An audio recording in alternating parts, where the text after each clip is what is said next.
السلام علیکم ورحمۃ اللہ وبرکاتہ۔ نماز کے اندر ثنا پڑھنا کیسا ہے؟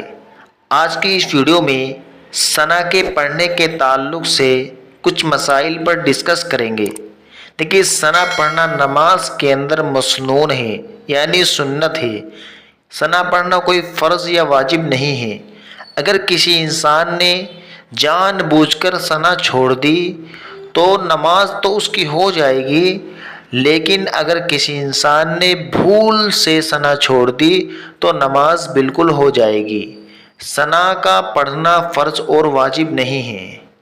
دیکھیے، اگر ہم نماز میں بھول سے ثنا کو چھوڑ دیں گے تو نماز بالکل ہو جائے گی۔ اسی طریقے سے مسئلہ یہ آتا ہے کہ اگر کوئی انسان نماز کے اندر ثنا پڑھنا بھول جائے تو کیا اسے نماز لوٹانی ہوگی یا سجدہ سہو کرنا ہوگا؟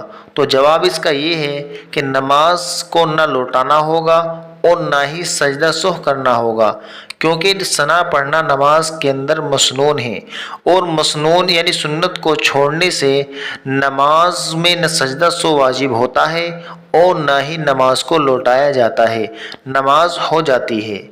اب رہا مسئلہ یہ کہ اگر امام صاحب نماز پڑھا رہے ہیں اور ہم امام کے ساتھ تکبیر تحریمہ یعنی اللہ اکبر کے ساتھ شریک نہیں ہیں، ہم اس وقت پہنچے جب جماعت کھڑی ہو گئی اور امام صاحب قرآن کریم کی تلاوت کر رہے ہیں، تو اب ہمیں چاہیے کہ ہم نیت باندھ کر کے خاموشی کے ساتھ امام صاحب کی قرات سنیں۔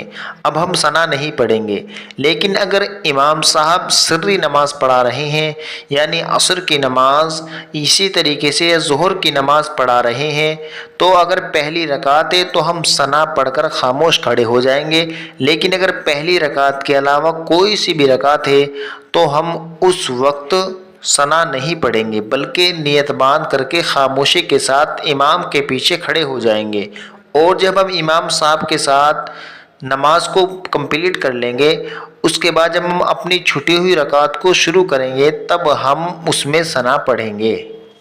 امید ہے کہ ثنا پڑھنے کا مسئلہ آپ کا کلیئر ہو گیا ہوگا۔ مزید اسلامک ویڈیوز کے لیے ہمارے چینل کو سبسکرائب